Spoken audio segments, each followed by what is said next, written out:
You are listening to the SuccessibleSHE Podcast, Episode 20, How to Set Yourself Up for the Future That's Coming at Us Fast with our current coronavirus challenge, accelerating your opportunity for success with my friend and guest, the futurist and Renaissance man about tech, Phil Andrews. Hello, everybody. This is Dorothy, and welcome back to another episode of the SuccessibleSHE Podcast, the success podcast for women on your way to transforming yourself, your business, your work, your situation, your life, from stewing, shouting, shrinking, or shunning into success that shows up as respect, appreciation, money, and time, so you can enjoy the future you want with the confidence, respect, and fun that is your birthright in quite nearly every moment, even the tough ones. With us today is my friend and colleague, managing director, author, international keynote speaker, business consultant, and Dick Tozer Institute Award of Management Consultants awardee, and the third recipient of the Dick Tozer Award, and an adjunct professor at SMU for 4IR, Phil Andrews. Phil, what is 4IR? The fourth industrial revolution. It's also known as Industry 4.0, and it's also known as the digital age and digital transformation. It's all an integrated package. And those things, from my perspective, clearly have to go together. Yes. Yes. So what got you in a place that made you so fascinated with this stuff? Because ever since I've known you, you have been on fire for this topic. Well, I retired a few years back, but people wanted to pull me out of retirement. So we can talk about smart cities and smart factories. Mm-hmm. And the smart factories and smart cities is just one component of the fourth industrial revolution. And so what are some examples of other components of a fourth industrial revolution? And what's the big idea behind a fourth industrial revolution? Most people think it's all about technology, but it's not. From a technology point of view, the main thing is artificial intelligence, advanced analytics, sentient robots, big data, cloud computing, virtual reality, augmented reality, and a whole bunch of other things. Yeah, things that we've heard about. Yes. The problem is most people don't know what they are and how they apply to their work, or how do they apply to a city. Right. And how you leverage that to improve society, improve quality of life, and make everybody a happier citizen. Well, happier citizens are really a good thing. And I know when you were here in Denton a year or so ago, having a conversation on smart cities, there are really two competing notions of how to create a smart city. And one is kind of try things and bubble up, and the other is to have an umbrella, a big idea, so Yes. that you can choose things that point in the direction that big umbrella is the end game that you're really shooting for. Am I saying that kind of close? Yes. The bottom-up approach is focused primarily on technology, and we understand technology is part of the infrastructure. It's like building a house. Mm-hmm. You need the foundations, you need the basement, you need the rest of the utilities, but that's not the end game. The question is, what is the end game? Where do you go after you put all those technologies in place? Right. And you wouldn't want to build like a foundation and an electrical system and vertical supports without a blueprint, without what you want that house to look like. And that's the top-down approach, where it says we have a vision by 2040, 2050, or even later. Mm-hmm. This is what our city will look like. Yeah. These are the services we're going to offer to improve quality of life, and that's how we improve life overall. Yeah. And work, and transportation, and healthcare, and education. So it's an all areas that are crying for help these days. yes. So that's why we have to talk about smart education and smart healthcare and smart transportation or mobility and so on, because we cannot have just one or two things. Right. It's all of it that has to come together. And knowing what are those big criteria for the kind of world that you're wanting to build toward is really quite necessary. I remember when I was as a leading technology at a stock clearing firm in Dallas. This is years ago, and they had a huge long list of defects in the software that had been largely ignored because they didn't have a system to be able to pick out the high value ones. And so I set up that system to pick out the high value, according to the business, technology is in a business to serve the purposes of the business, and the business is there to serve the purposes of their customers and clients. And so from that service model, we were looking for things that would give a better result for our customers and lower costs. Yeah. And if you've got a simple and salient criteria like that, you can kind of flesh that out a little bit into what's that next level of detail as you're moving forward. But if you haven't set that up, then the people who are likely to benefit from whatever you're working on are people who have a vested interest in that, and not the majority of people in, say, your city that you kind of want to be a smart city. Am I close? Yes. People don't understand that there are 8 undeclared wars that are going on. Everybody knows about cybersecurity war, the trade and economical war, but there also is smart cities war. And that's the whole point.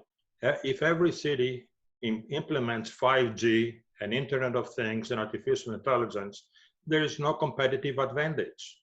So the question is, where is your competitive advantage going to come from? And that's where right now, a lot of Asia Pacific cities and countries and European cities are doing unbelievable things. And that's why I'm invited all the time to give that speech. As a matter of fact, my next one is with business navigators. Business navigators. Yeah, they want to know what is going on. Who's winning this war? Yeah. Who's out front? Yes. Yeah. And I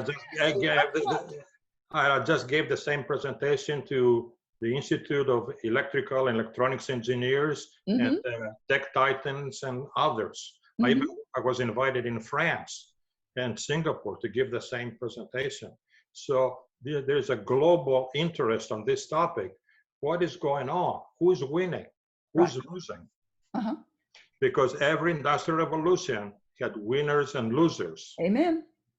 And the fourth industrial revolution will have its own winners and losers. Who does it? What countries? Now you mentioned France. You've mentioned the Far East, Singapore. What other countries might people be interested in expanding their language skills? Well, China is putting it in high gear. And they're leading, according to some reports, they're leading the whole world in 5G and artificial intelligence. Even CBS 60 Minutes had a session on that to explain what the Chinese are doing. So we have to wake up and start understanding we're falling behind. We need to start putting it in high gear, or we will face a lot of problems in the future. Yes, no doubt. And it is, you just have to look back in history and see the rise and fall of one great power, one great world power over another. And the reason that they fall, I'm not a historian by training, physics and math and history, I took just the barest of history, but I got this, the countries that persist through time, that their status, their influence, their greatness and power persist through time, were the countries that did not take for granted their status. They were always building for a future. And then, of course, they run out of steam on that. Yes. And I lived through that in this country because I came here in 1968. Mm-hmm. And that was the beginning of the third industrial revolution. Right. I was one of the country's first robotic engineers in the automotive industry. And then to my surprise, I watched Detroit, Toledo, Akron, Buffalo, and a whole bunch of other cities, the so-called Rust Belt, go down, down, down, down. Yes. And now 50 years later, they're finally waking up and are trying to revive themselves. Yeah. And the question is, why did it take you 50 years to wake up?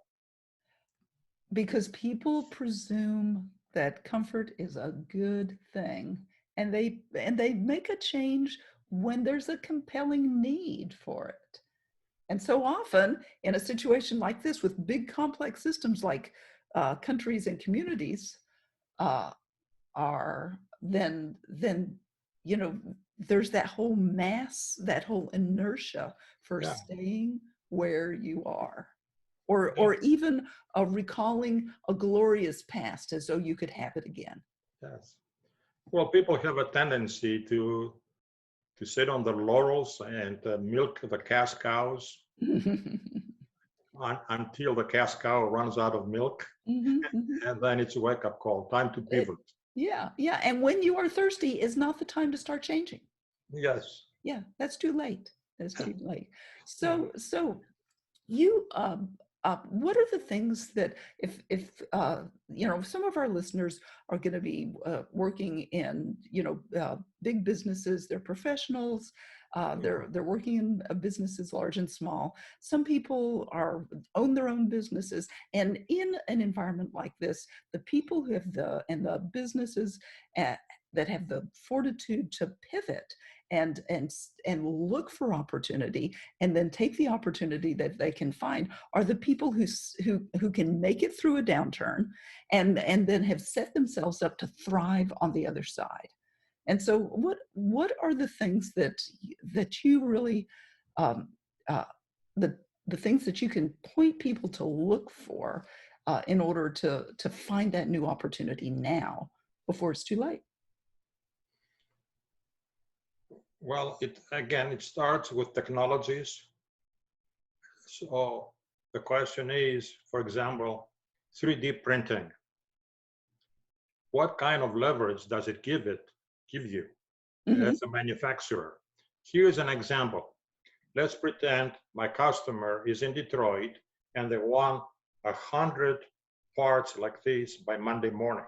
The traditional way is for me as a business owner to call my employees and say, please come tomorrow. I'll pay you time and a half, double time, but we need to make 500 of these widgets to ship to my customer first thing Monday morning. Okay. The new way is I send the software program to my customer or one of his suppliers up in Detroit and say, make this yourself. So this way, I don't have to pay overtime. I don't have to pay packaging, logistics, transportation, warehousing, or anything else. It is done. And how do they keep that software safe from being copied and distributed, or did they license that on a per item basis? How does that work? It would be similar to Mission Impossible that says within 5 seconds this will disappear. Okay. This software will go away. It's like okay. So that way nobody can copy it, nobody can reuse it without the original producer get the benefit of the income. Okay. Yeah. Good. And there's enough safety and security in that they can't copy it right away anyway. Yeah. Right now, another big thing that is happening with coronavirus, the big question is, how do we do telework, telecommuting? And how do you use technologies like Zoom we're using right now to manage our employees working at home? Right. And there are a lot of other software besides Zoom to do that. The most Yes. popular is Slack. Uh-huh. So the question is, what are the right tools and techniques to leverage all of that and keep on going, never stop? And you know, I've worked remotely for so many years. You know, I've worked remotely since, you know, uh, for at least the past 10 years, off and on, and then mostly on, and now all the time. And it's glorious to have built that skill over time, but you don't need a lot of time to get used to it. Yes. You do need to, there are certain habits that you have to build in. Yes. Yes. So yeah, it's great. So when people are, you know, there are about half the people on the planet who like a fair amount of change, and about half the people on the planet that don't like a lot of change. So what do you say to those people who like a lot of change, about what to look for, so that they can take this opportunity? The unfortunate thing in life is most people have to see a leader do something great, unique, and profitable and say, oh, me too, me too. Yeah. Interesting thing today, I got a phone call from my doctor and says, don't come to my office on Tuesday. We're going to do it by phone. Good. Telecare, telemedicine. You know, and that's, you know, when other people see and hear that, they say, oh, that's a great idea. I'll do that too. Yeah. And that's how it works. And that's how it works. Yeah. Indeed. What about those people who are who are kind of the later adopters? What's your advice for them to kind of rattle their mindset a little bit, to understand that in certain situations change is safety? The best tool is learn. And that's why people should listen to sessions like this, should go to seminars, webinars, and other things, and keep learning, buying books. Again, an interesting statistic that I saw the other day, 40% of people that graduate from college, they never open another book the rest of their lives. 40%. You're kidding. No, I'm not kidding. I am shocked. My house is full of books. Yeah, mine too. I look like a bookstore. and so keep learning. But also, I'll tell you another statistic. Since I graduated from college in the early 70s to today, more than 80% of the biggest corporations in America have disappeared. Penn Central, #1 railroad, An American, TWA, RCA, and you name it. You go down the list. And what happened? They forgot how to improve themselves and transform. Right. They were stuck in their past. They were stuck in past. But also there's a problem with our education system. And the problem is, even when you get an MBA, you become a professional manager, but you don't know how to become an entrepreneur. Right. So when the new ideas emerge from the ground up, a lot of the executives, they don't know what to do with them. They kill them. Yeah. You know, here in town, in fact, you've met him, Paul Meltzer, one of our fine city councilmen. He was, he had a very liberal arts degree, and then he went to MBA school.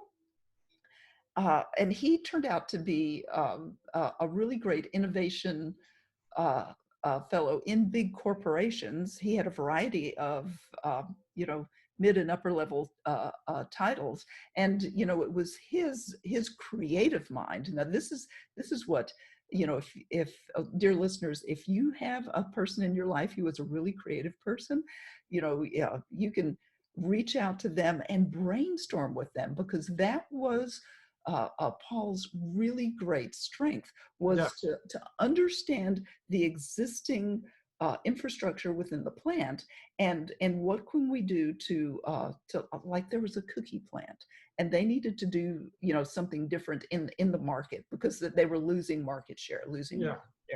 And so the question was not how to make different cookies. They knew they had to make something different to re-engage their buying public. But they also had this big set of infrastructure, and the question was, what can we do with this infrastructure while we look toward what the market is going to be interested in later on? And so it's that kind of blended view that makes him an incredible seer of the future. Mm-hmm, mm-hmm. And there will be, dear listeners, there will be somebody in your life like that. Find that person and brainstorm with them. And if you don't have somebody in your life like that, Phil is here and I am here. And between the two of us, we will get you up leveled and on the other side. What do you say to our listeners, Phil, as we're kind of wrapping up? What should they look for in a good mentor to help them find the pivot that keeps them in the black, moving forward and setting up for success on the other side of this really difficult time? Most consultants, and I've been a consultant for over 30 years. I work for Deloitte, I work for Booz Allen, and I can tell you that most consultants, they are leftovers from management profession, and they still think like professional managers. Yeah, and managers are typically not real innovation people. Exactly. So you have to choose the right consulting firm, the right consultant that believes in creative disruption. Yes. Wants to append the existing models. Mm-hmm. And the digital age gives you a ton of different ways to upset the current business models. And we're talking to one another on one right now, and aren't we glad it's here? Yeah. Wonderful. Well, if somebody here now, I know that your primary organizations to consult with are middle to large kinds of companies. And so if some of our listeners are leaders or employed in those larger companies and would like to get in touch with you, how can they get in touch with you? The best way is to send me an email. Uh-huh. Can I reveal my email? Yes, please do. It's like my name, Phillip Andrews 7 at gmail.com. Phillip double L, Phillip Andrews 7 at gmail.com. And 2 L's in Phillip. Right. And I'll put that in the show notes, and so people can reach out to you that way. Phil does have a website, but that is really for very high level kinds of clients. And so it is just, this has been great, Phil. It's always so much fun to talk with you. I just, for me to have somebody who is thinking ahead of where I am thinking, it just pulls me forward, and it just instills joy in my heart to know that more is possible. Well, we live in one of the most exciting times in history, believe it or not. I tell my students, I wish I was 20 years old so I can start my career all over again, because I see so many opportunities out there. There are. So find your opportunity, pivot, and if you need help, there's Philip at philipandrews7.com. There's not a dot in there. It's just philipandrews7.com at Gmail, right? Yeah. Or reach out to me. Well, we will get you going, or find somebody who's a good match for you. Always happy to introduce, because a great match means that your progress goes smoother, faster, and a lot more fun. So bye for now. And Phil, thanks. This has just been fantastic. Hold on. Before you go anywhere, I want to make sure you know how much I appreciate your listening ear on the SuccessibleSHE podcast. And as such, I want you to know that I don't only want to make a difference here to you on the podcast weekly, but actually I want to be in there with you in your business, in your life, every single day, helping you overcome the things that other people can shock you with, so you can avoid shocked response syndrome and transform from stewing, shouting, shrinking, or shunning those people who don't respect or appreciate you, those situations that get in your way and even stop you, so that instead you'll be standing up for yourself with confidence, respect, and fun, and drive the results you want and honestly that you deserve. So I want to invite you to our free SuccessibleSHE community of practice for you, the woman who knows there's more for you in your business, in your personal life, and in your social life. It's an invite-only free online community of high-level women achievers, and this is where you can get ongoing trainings and interactions with me, where you can learn and grow with like-minded influencers and thought leaders, share best practices, and of course, get monthly micro-trainings and book recommendations from me and my team. So our members range from women who own and lead businesses, professional women, to women who lead in your community, family, and movements. We would so benefit from having you, and we know you will get so much value out of this group as well, especially if you really appreciate what I bring you on the show. So if you do, head on over to dorothykuhn.com/community. That's where you'll have the opportunity to join the SuccessibleSHE community of practice. We host it on Facebook, so go to dorothykuhn.com/community, answer a couple of questions, and then request the invite. We'll check you out and can't wait for you to join us inside our group. Thank you for listening. Success will be yours.